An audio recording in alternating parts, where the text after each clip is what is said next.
गणेश महाराज के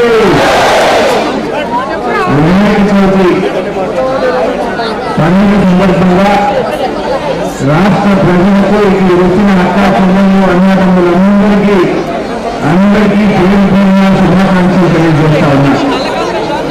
ఈరోజు ప్రపంచంలోనే మన ఖైరతాబాద్ వినాయకుడు ప్రపంచంలోనే ఫేమస్.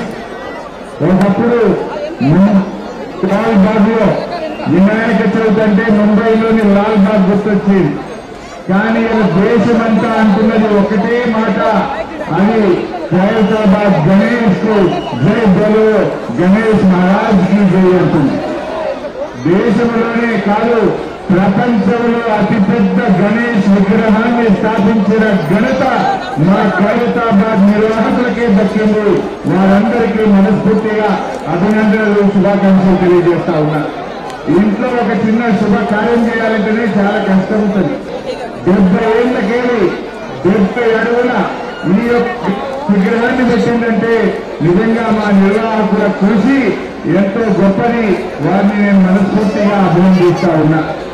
ఈరోజు భారతదేశంలో మనది భారతీయ సంస్కృతి చాలా గొప్పది.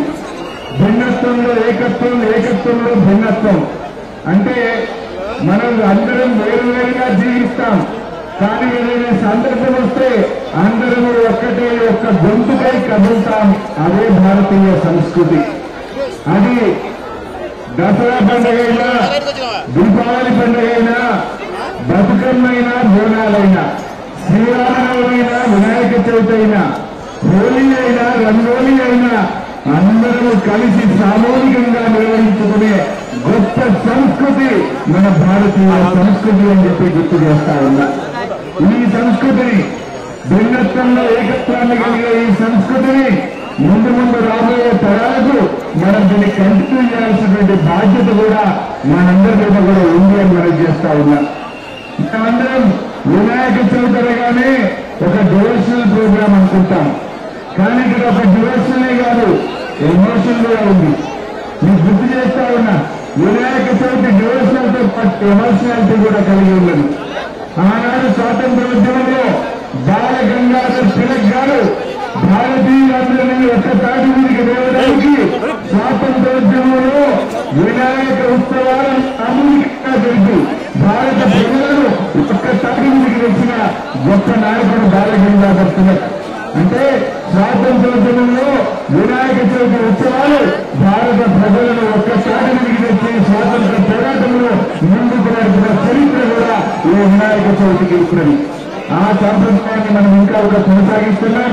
తప్పకుండా రాబోయే రోజుల్లో కూడా కొనసాగించుకుందాం. ఇవాళ రాష్ట్రంలో కొన్ని జిల్లాల్లో అకాల వర్షాలు పడి తుఫాన్లు వచ్చి ప్రజలు బాధపడతా ఉన్నారు. ఆ విఘ్నేశ్వర దయతో ఆ తుఫాన్లో ఇబ్బంది పడ్డ ఆ ప్రజలకు, ఈ రాష్ట్ర ప్రజలకు అందరికీ విఘ్నాలు తొలగి అందరూ సుఖ సంతోషాలతో, ఆరోగ్యాలతో ఈ రాష్ట్ర ప్రజలు చల్లగా ఉండాలని ఆ విఘ్నేశ్వరుణ్ణి 2 చేతులు జోడించి ప్రార్థిస్తా ఉన్నాను. అదేవిధంగా రాష్ట్ర ప్రభుత్వానికి కూడా విజ్ఞప్తి, ఇప్పుడే మిత్రులు చెప్పినట్టు ప్రతి సంవత్సరం గణేష్ నిమజ్జన కార్యక్రమాన్ని 9 ఏళ్లు మన నాయకుడు కేసీఆర్ నాయకత్వంలో అద్భుతంగా జరుపుకున్నాం. ఇప్పుడు కూడా అదే పద్ధతిలో నిమజ్జన కార్యక్రమాన్ని గొప్పగా జరపాలని రాష్ట్ర ప్రభుత్వాన్ని కూడా మేము కోరుతా ఉన్నా. ఎవరి మనోభావాల్లో దెబ్బతినకుండా 9 ఏళ్లు కేసీఆర్ గారు జరిపారో ఇప్పుడు కూడా నిమజ్జన కార్యక్రమాన్ని అద్భుతంగా జరపాలని చెప్పి నేను రాష్ట్ర ప్రభుత్వాన్ని కోరుతూ ఆ విఘ్నేశ్వర చల్లటి దీవెనలు మనందరి మీద ఉండాలని ప్రార్థిస్తూ నమస్కారం. నిజంగా నాకు కూడా చాలా సంతోషంగా ఉంది. ఈ విఘ్నేశ్వరుని దర్శించుకోవడం పూర్వజన్మ సుకృతంగా నేను భావిస్తా ఉన్నా. ఇలా అసలు ఇక్కడ చూస్తుంటే ఇసుకేస్తున్నామని జనం మొత్తం హైదరాబాద్, తెలంగాణ రాష్ట్రమంతా కూడా విఘ్నేశ్వరుని దర్శించుకోవడానికి ఇంత పెద్ద ఎత్తున రావడం నిజంగా చాలా చాలా సంతోషం. నిర్వాహకులను మరోసారి మనస్ఫూర్తిగా అభినందిస్తా ఉన్నాను. సుదర్శన్ గారు, స్వర్గీయ శ్రీ సుదర్శన్ చైర్మన్ గారు, వాళ్ళ కుమారుడు రాజ్ కుమార్ గారు, కమిటీ సభ్యులు, నేను ఏమైనా పేర్లు చెప్పకపోతే నిజంగా రాజరెడ్డి గారు,